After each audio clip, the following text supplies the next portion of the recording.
Hello, everybody. Welcome to Little Rusty Bucket. Subscribe to the channel and drop a like on this video. Trying to hit 40K subs over here, and I think we're getting pretty close to that, so your subscription would be much appreciated. Also, hype the video. Apparently, it's the best thing you can do for the YouTube algorithm. So, the Anthony Davis.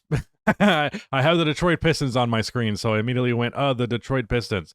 If you're a Pistons fan, do not worry. There is a video coming out this weekend about you guys.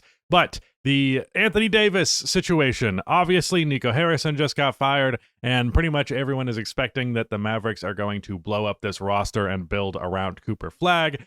Hilarious how quickly this all fell apart and how soon we are already arriving to this point that Anthony Davis needs to be traded. But with that said, in today's video, I wanted to talk about some potential trade destinations for him. Because with the age that he is at, on top of the fact that he is consistently injury prone, on top of the fact that he is making $55 million, on top of the fact that he has been out of shape so far to enter this year, I do think there is a little chance that an Anthony Davis trade is actually going to net that much for the Dallas Mavericks. Because, like, as good as Anthony Davis can be when he's healthy, I don't want to pay $60 million a year for like a 33, 32-year-old big man who is seriously injury prone and literally for the first time in his career overweight. I was talking about that in the news video, that it's fucking crazy to me and kind of hilarious that for a guy who spent so much of his career being criticized for being too skinny, he is now overweight the moment that he is with the organization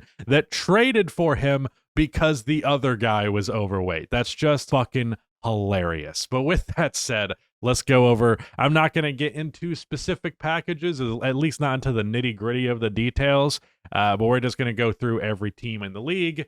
The Pistons know Jalen Duren's been phenomenal this year. Cavaliers know they got the double bigs there. The Knicks, I mean, I guess the Knicks could get interested in that as just like a Mitchell Robinson upgrade, but I don't think there's any way to do that trade without including either Bridges or OG, and I don't think they're really going to do that.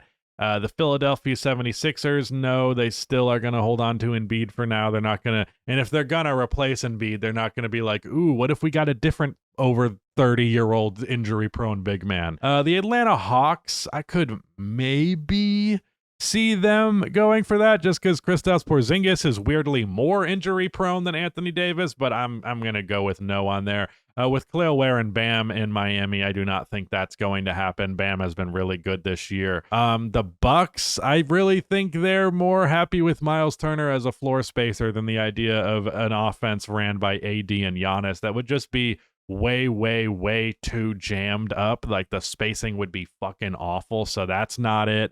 The Toronto Raptors are maybe, but again, I don't really see it. I just don't think the timeline works there because, like, I mean, RJ Barrett and especially Brandon Ingram are not like that young. I'm actually curious how. Yeah, he is 28. So, yeah, he's not exactly a young guy either. But for the most part, he's like basically the oldest guy on the team. I think Jakob Poeltl is at a similar age, and he's a good center. So it's not like they're completely lacking in the center position. So I don't really think they would be that interested. The Chicago Bulls have been one of the teams that are interested, and I have mixed feelings on that because I absolutely think that as much as people seem to think that Nikola Vucevic is bad, and I've held on to that notion for far too long, I think he's a very key part of the way that this offense works. The fact that he's a good playmaking hub, the fact that he's a good pick and roll and pick and pop guy, the fact that he's a really good three-point shooter, just overall a really good play finisher, like that is the reason that that offense functions so well, in spite of the fact that Trey Jones is a low volume and not very good three-point shooter. Josh Giddey is a relatively low volume but high percentage three-point shooter.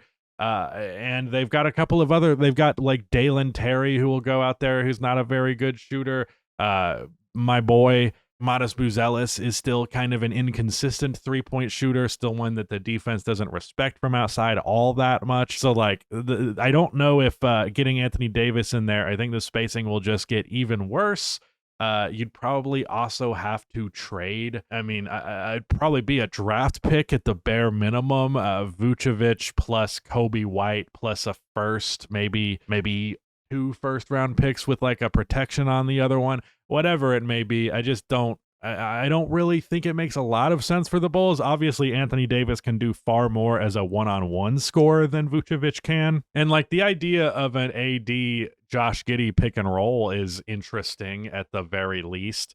But I don't know. I feel like the fact that Giddey is not the most reliable three-point shooter because he has a kind of slow release, especially off of the dribble. He's not a very reliable three-point shooter.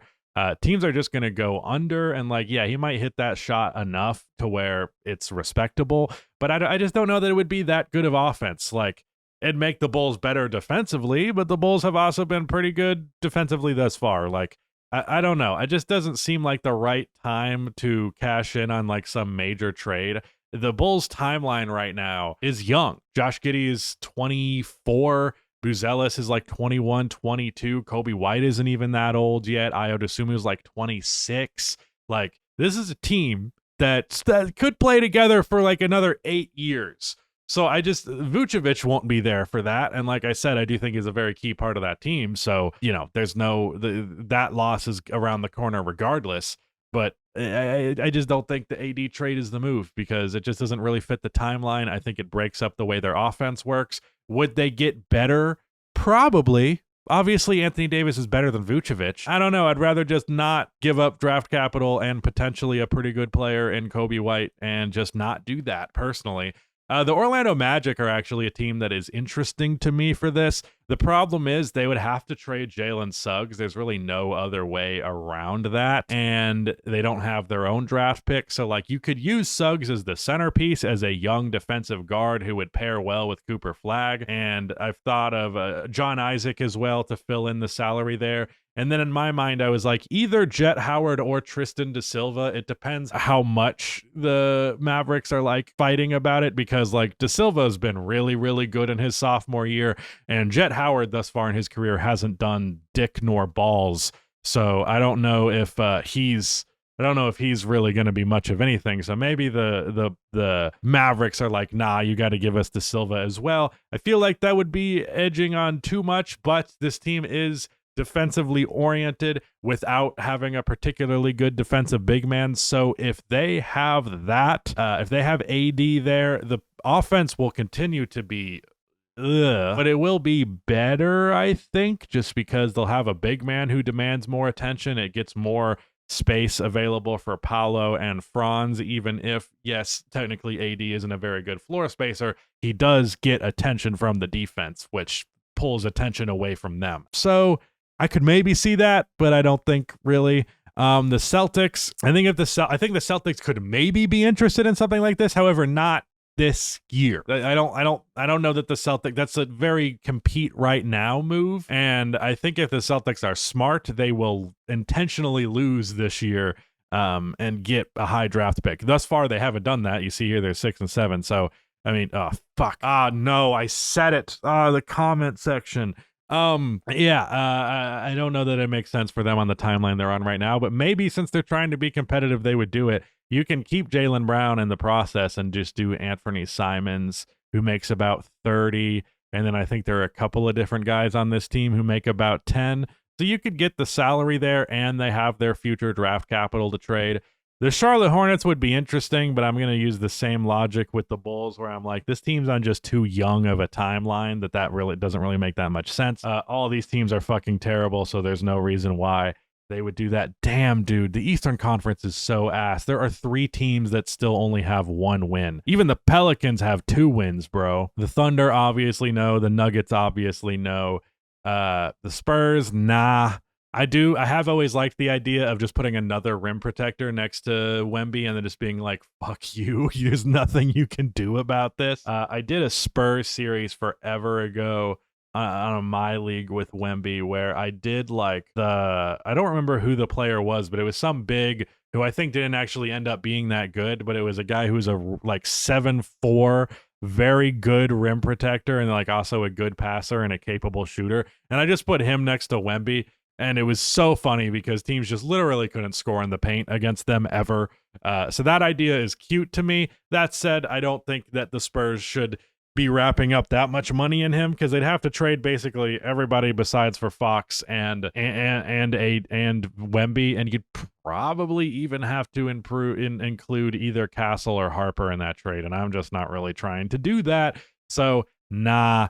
The Rockets, that's actually interesting because AD could make for a much better center than Steven Adams, but again, it's like I don't really know if that's... I don't know. I'm really hesitant to say anyone should trade for Anthony Davis, honestly. For the Los Angeles Lakers, wouldn't that be fucking hilarious? I do think they can make this salary work with everybody besides for their core 3 players. I'm actually unsure of that. I'm gonna look that one. Yeah, with Rui, Vando, Gabe, and Maxi, Vando, and Gabe get to 33. And then you have Rui at 18. So yeah, you can make that money work. You can also probably include a draft pick in there.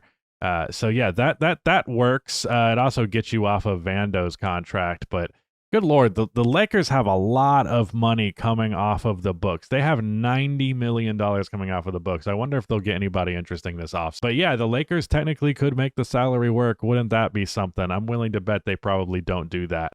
But goddamn, would it be fucking hilarious if the Lakers fleeced Luka Doncic in exchange for Anthony Davis, and then Anthony Davis's trade value goes down dramatically, and then they just trade for him again. It'd be a lot of money to wrap up in your top guys, though. The Timberwolves, hey, Rudy Gobert's offense is getting worse and worse as time goes on. His defensive impact has still been massive. That's why they've managed to be so good in the absence of Anthony Edwards. That and Julius Randle's been really good. Maybe. I don't hate the idea of swapping Rudy Gobert for Anthony Davis, but I can't imagine the Dallas Mavericks would be particularly excited about that, and I really don't think Rob Dillingham is going to do it for him, so like it would have to be a good amount of draft capital. For the Phoenix Suns, yeah, I could see them wanting in on that. I do think they have the salary to make that happen. They could literally trade anybody besides for Devin Booker for all I care for Anthony Davis, so like, yeah, that's doable. Don't hate that idea.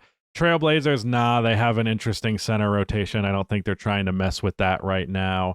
The Golden State Warriors, I think they'd have to trade Draymond to do it, and I just don't think they're going to do that. Yeah, I actually ran the math on that one earlier because I'm thinking of doing a Mavericks My League, but I'm not going to because I never actually get it done. But I am thinking about it, and I will record 2 episodes and then give up.